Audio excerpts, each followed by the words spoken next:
Je salue tous les gamers sur ma chaîne. J'espère que vous avez bien profité de cette bêta de Battlefield 6 parce que moi, je me suis régalé. Maintenant, tout ce qu'il nous reste à faire, c'est d'attendre la sortie du jeu en octobre.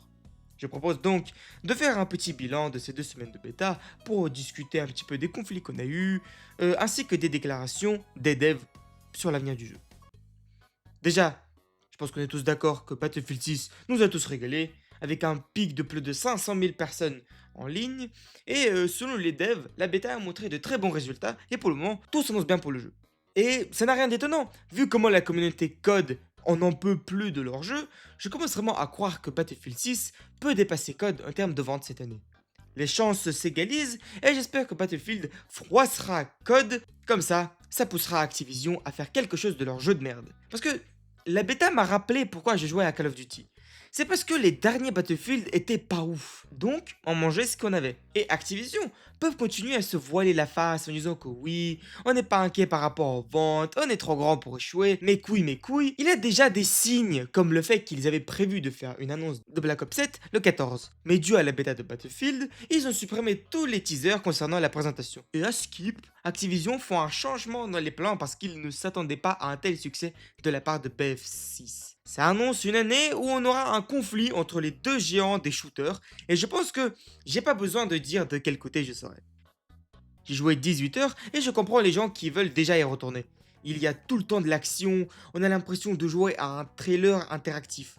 Des bâtiments s'effondrent vraiment de manière épique, tout tremble, tout tombe. T'es là, tu fuis, il y a des soldats au sol qui se font traîner pour être réanimés. Et bien sûr, les véhicules, on passe de l'avion de chasse au char, mais surtout, le bruit que fait l'avion de chasse quand il descend. Mais c'est incroyable. Bon, certes, on peut y jouer qu'en conquête, et que sur Pic de Libération, mais ça c'est une des limites de la bêta. Petit détail, j'ai remarqué que les gens, moi y compris, commençaient vraiment à se faire chier les derniers jours de la bêta. Donc, on voyait des gros connards, moi y compris bien évidemment, sur les toits des bâtiments en Égypte. Je peux vous le dire, les chars se faisaient bien démarrer la gueule depuis notre spot. De toute façon, ce n'est pas de ça qu'on devait parler. J'avais mentionné dans ma première vidéo sur Battlefield 6 qu'il y avait des gens hostiles aux précommandes. J'avais justifié ça en reparlant de 2042, qui avait piégé tout le monde et a niqué la confiance des gens envers Battlefield. Mais du temps est passé, et malgré le banger que c'est, je revois les mêmes avis négatifs sur des posts en ligne par rapport aux précommandes. Et ça remonte jusqu'au premier trailer du jeu, quand les commentaires les plus likés disaient no pre-order. Et comme je l'avais dit dans ma première vidéo, on pouvait les comprendre. Les fans se sont rappelés de l'horrible expérience de 2042 et ne voulaient pas se précipiter sur les précos. Mais après les showcases, la communauté de Battlefield 6 s'est polarisée en deux. Il y a les gamers qui se rappellent des mauvaises expériences qu'ils ont eues avec les jeux précommandés, comme Battlefield 2042, Wuchang, qui est sorti il y a quelques semaines, Cyberpunk dès sa sortie, et refusent de précommander le jeu. Et l'autre groupe se fiche de la vie de ces pauvres gueux, parce que on est des gamers exquis, on peut faire ce qu'on veut avec notre argent, et c'est pas toi, pauvre merde, avec tes 30 heures sur la bêta qui va dire quoi que ce soit. Si vous voulez mon avis, je trouve que c'est un gros conflit artificiel qui a été provoqué par le marketing de EA. Moi, je m'oppose aux précommandes pour une simple raison qu'on nous fait payer un jeu qui sortira dans quelques temps et qui sait pas, peut-être que ce sera pas 2 mois, mais 3, peut-être bien plus. Je comprends pas vraiment l'intérêt de payer un jeu et de devoir attendre pour pouvoir y jouer. Autant juste attendre la date de sortie pour se le payer. Comme ça, bah t'as le produit direct. Mais personnellement, je juge pas les gens qui ont précommandé. Ah bah surtout pas. Je comprends. La hype existe et comment ne pas sauter sur le hype train.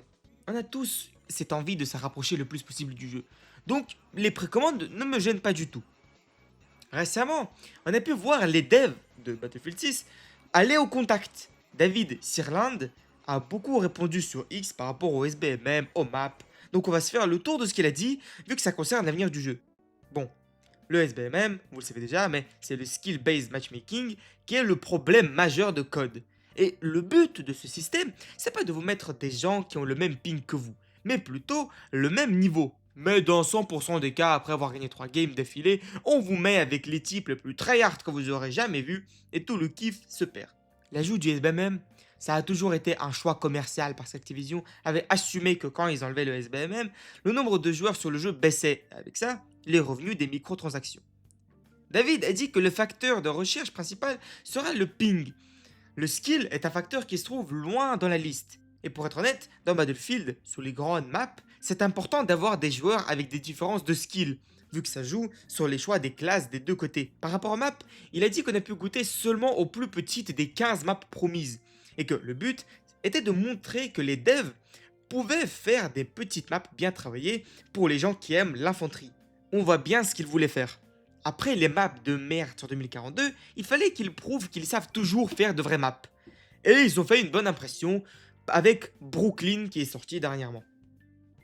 On pouvait déjà voir des gens dire que Battlefield 6 est mort, que le jeu a flop après un week-end, alors que c'est évident que c'est juste la fin de la première bêta quoi.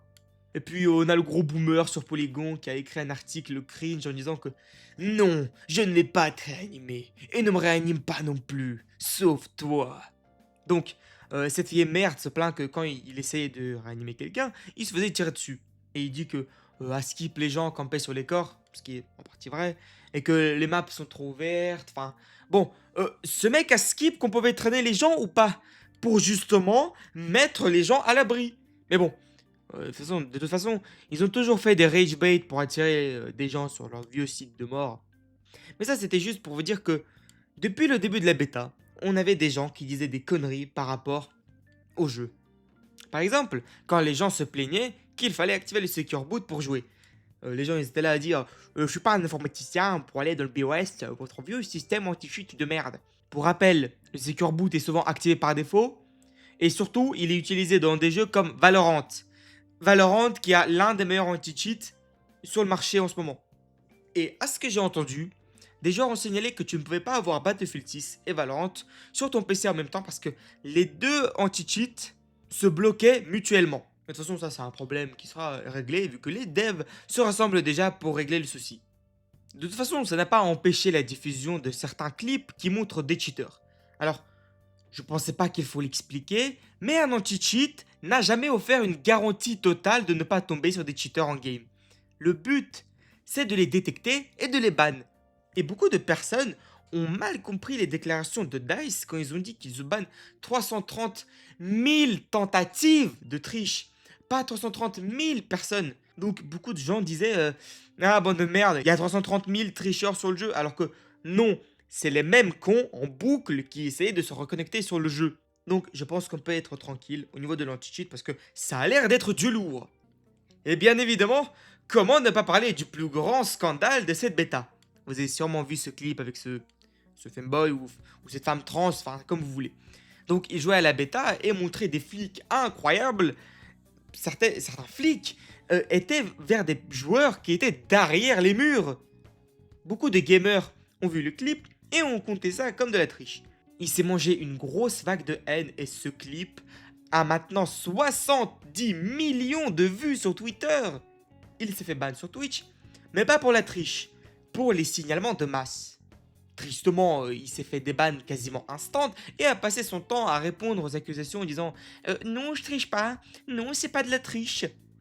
Le moment qui, selon moi, prouve que c'est un tricheur, c'est quand il se retourne et se met à tirer dans un caillou derrière lequel, tiens, il y avait un mec. Oui, il nous chie l'excuse comme quoi il l'a vu sur la minimap, mais il était pile sur son corps, il avait le viseur dessus.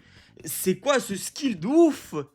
Le pire, c'est que Souluser postait des clips l'année dernière où il trichait et tirait dans les smokes sur Battlefield 5. Et puis, toute cette discussion a été oubliée parce que il s'avère que c'est une femme transgenre et on a pu assister aux mêmes discussions sur Twitter où les gens qui le traitaient de tricheur sont des transphobes. Enfin, vous connaissez l'histoire. Et ce mec est sûrement très heureux vu qu'il a eu un boost en stats sur Twitch. Moi, je me ferais pas influencer. Pour moi, il triche. Il avait été ban quelques jours auparavant justement pour des raisons de triche. Et le pire, c'est que le dev de ce cheat est apparu pour dire que oui, il triche. Le dev a même dit qu'il va faire une vidéo où il va expliquer le preset qu'utilisait Riley. Donc pour moi, il n'y a pas de doute possible. Après bon, oui, Riley a refait un stream, mais cette fois avec une cam sur sa main. Mais je comprends pas ce que c'est censé prouver vu que même avec un aimbot, tu dois bouger ta souris. Par-dessus tout, il y en a beaucoup qui ont dit que les mouvements de souris ne correspondaient pas au gameplay. Après, une fois de plus, je pense qu'ici, beaucoup de personnes jugent non pas par rapport à ce qu'ils voient, mais par rapport à leurs idéologies politiques. Et ça concerne les deux côtés du conflit, les personnes qui le soutiennent et les personnes qui ne le soutiennent pas. En fin de compte, tout le monde a oublié que de base, on parlait de triche et non pas du genre du streamer, et c'est devenu une autre guerre culturelle en ligne. Moi, j'aurais envie de lire vos avis dans les commentaires par rapport à ce que vous pensez de ce cas de triche, vu que EA a sûrement vu les clips, et s'il n'a pas été ban, bah, c'est que peut-être il triche pas. En tout cas, on n'en sait rien. Moi, j'en ai fini pour aujourd'hui. Abonnez-vous à la chaîne, likez, et sur ce, moi je dis au revoir aux vrais gamers.